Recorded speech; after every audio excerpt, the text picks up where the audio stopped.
Star News-ը առանձնացրել եւ ներկայացնում է շոու բիզնեսյան օրվա ամենահետաքրքիր եւ ուշագրավ իրադարձությունները բոլոր մանրամասներով։ Մարիամ Ալեքսանյանը Instagram-յան իր էջում հարց ու պատասխան էր կազմակերպել, որի ընթացքում հետևորդներից մեկը հետաքրքրվել էր. «Չեք ուզում ամուսնանալ»։ Ի պատասխան դերասանուհին զվարճալի հոլովակ էր հրապարակել։ Չեք ուզում ամուսնանալ, ուզում եմ, շատ եմ ուզում,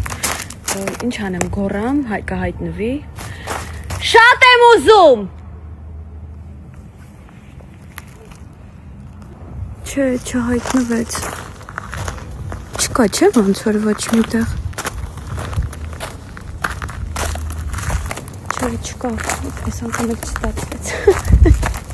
կժվում եմ, որ ինձ են հարցել են տալիս։ Երգչուհի Լիլուն էլ ընտանեկան լուսանկարներով էր հանդես եկել ու գրել «Մաֆիա»։ Անահիտ Մանուկյանը ցույց էր տվել, թե ինչ շքեղ ծաղկեփունջ է ստացել Հայկ Հովհաննիսյանից։ «Սիրում եմ քեզ» հրապարակմանը կից գրել էր դերասանուհին։ Սոֆի Դևոյանը իր հարսանիքից նոր կադրեր էր հրապարակել, հետհայացք դեպի 10.08.25 թվական, հոլովակին կից գրել էր պարուհին։ Եվա Զոհրաբյանն էլ դստեր հետ էր ջերմ հոլովակ հրապարակել ու գրել. «Դե հիմա մամադ երգել չգիտի»։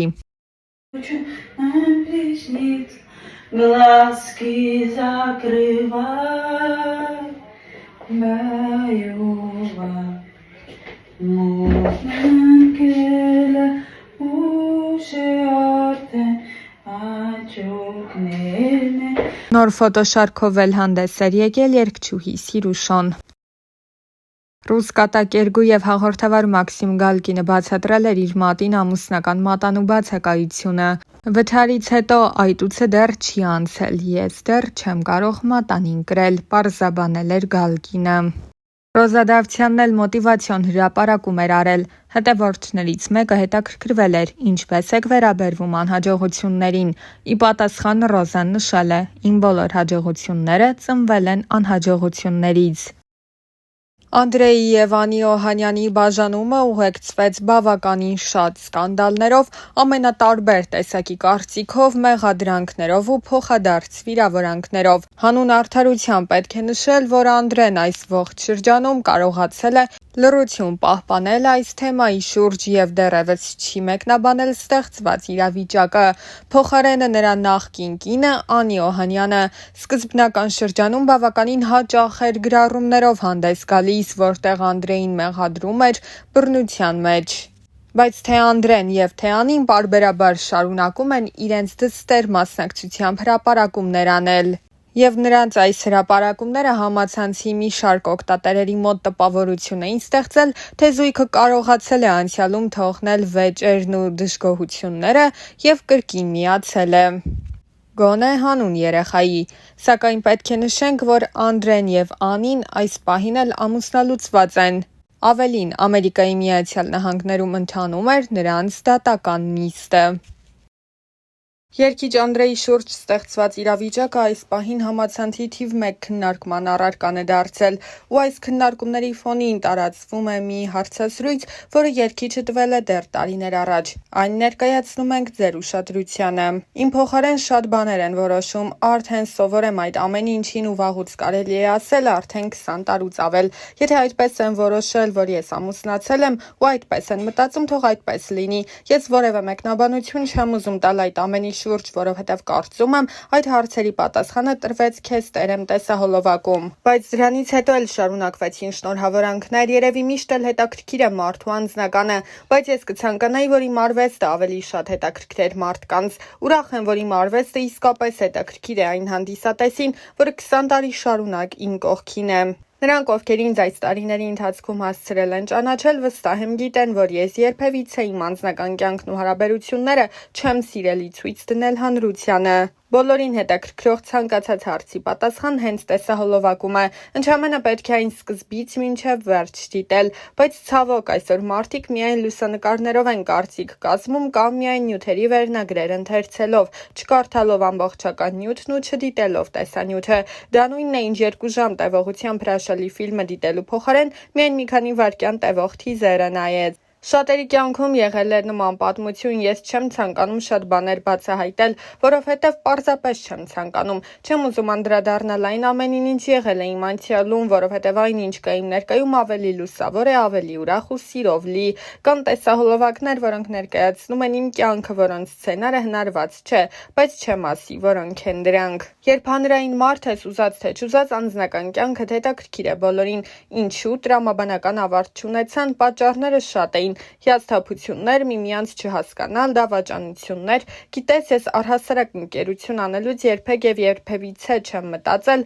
որ դա պարտադիր պետք է տրամաբանական շարունակություն ունենա, վերածվի ամուսնության։ Ամուսնությունը շատ լուրջ որոշում է, կարծում եմ դա ավելի շատ որոշում է, քան զգացմունք, երևի միշտ երկկողմանի պատրաստ չեն եղել այդ ամենին։ Այո, իմ սիրտն էլ են շատ կոտրել, բայց ավելի ճիշտ կլինի ասել այն ոչ թե կոտրված է եղել, այլ հիասթափված։ Եղել է շրջան, որ դադարել էի հավատալ անկեղծ սիրուն, թեև շատ գեղեցիկ երգեր էի երգում սիրո մասին, բայց ինքս չէի հավատում սիրուն։ Բայց իհարկե, եթե մի բան մեկ անգամ չի ստացվում, չի նշանակում, որ պետք է դադարել հավատալ։ Այսօր կարծես թե հատկապես անձնական կյանքում բոլորն ավելի էգոիստ են դարձել, ավելի շատ իրենք իրենց մասին են մտածում։ Ես կարծում եմ, եթե անձնական կյանքի մասին է խոսքը 1+1 հավասար է ոչ թե 2-ի, այլ 1+1 հավասար է 1-ի, որովհետև երկու հոգի պետք է մեկ դառնան, մի ամբողջություն, ոչ թե ամեն մեկը փորձի իր սկզբունքները առաջ տանել։ Զիջումներն այսօր մոռացվել են։ Հիասթափություններ շատ են եղել, բայց երբևիցե չեմ չարացել։ Չեմ հիշում նման դեպք, որ ես իմ չստացված անձնական պատմության ավարտին տրագեդիա սարքեի մեկի համար։ Բայց եղել է դրա հակառակը, երբ նա ով տվյալ շրջանում կողքիս է եղել, փորձել է կյանքս թունավորել։ Ժամանակի հարցեր ես անգամ պատասխան չէի տալիս եւ այդ ամեն ինչն անցնում ու մոռացվում էր ուղակի։ Առհասարակ, եթե ես մի բանից հիասթափվում եմ, եթե մի բան կոտրվում է իմ կյանքում, ուրեմն վերջացած է ամեն բան։ Սերը նման է շատ փխրուն մի երևույթի, որը երբ ճաք է տալիս ու փորձում ես վերանորոգել, միևնույնն է, այդ ճաքը միշտ մնում է։ Ըստ իս հենց սկզբից երկու կողմն էլ պետք է ջրեն այդ զգացմունքը, պետք է ջանք թափվի։ Չգիտեմ, երևի շատ եմ արդեն փիլիսոփայում, բայց երբ 16 տարեկանում սիրահարված էի, ես պատրաստ էի ամուսնության։ Ուղղակի տարիքից ելնելով շատ խոչընդոտներ եղան, բայց կյանքում ունեցել եմ նման սեր, որը բոլոր սերերից ամենամեծն է եղել։ Սղճում եմ միայն նրա համար, որ ես այսօր կարող էի ունենալ 21 տարեկան որդի, բայց փաստը մնում է փաստ, որ ես կորցրի նրան։ Միայն դա է, որ ինքս ինձ չեմ ներում, այդ կորուստը ինձ համար ծանր է մինչև այսօր։ Չեմ ուզում ծավալվել ու այդ ամեն ինչը վերհիշել։ 1998 թվականներ, ինձ ցավ է պատճառում այդ հիշողությունը, ինձ ցավ է պատճառում, որ նա այսօր չկա։ Ուղղակի չեմ ուզում շարունակել այս թեմայով խոսել, բայց այն միտքը, որ նա կարող էր լինել իմ կյանքում, բայց չկա, իհարկե սղճում եմ շատ։ Այն ժամանակ երկուսս էլ ունեինք մեր կյանքը, մեր նպատակները։ Չեմ ուզում ասել, որ ամեն ինչ փուչ էր, բայց ամեն դեպքում ես իմ ներսում այդ պակասը զգում եմ, նշել էր Անդրեն։ Հիշեցնենք, որ ավելի վաղ Անի Օհանյանը գրել էր. Իմ ճանապարհը լի էր վախերով ու պայքարով։ Ես սիրում էի այն մարդուն, ով հմայեց ինձ, բայց ջենթլմենի գեղեցիկ դիմակի հետևում սարսափելիներ թաքնված։ Սկզբում ամբողջ ժողովրդի աչքի առաջ ծնվեց հեքիաթը։ Դուք հավատացիք նրան այնպես, ինչպես ես։ Շուտով աշխարհը սկսեց փլուզվել։ Իմ ամեն օրը սկսվում էր տագնապով ու անհանգստությունով։ Այսօր նա չար կլինի, թե բարի, նորից կվիրավորի, կհարվածի, թե կրկին սպառնալու է, որ կզրկի երեխայից։ Ես կարծում էի, որ կարող եմ փրկել ընտանիքը եւ փոխել նրան դեպի լավը,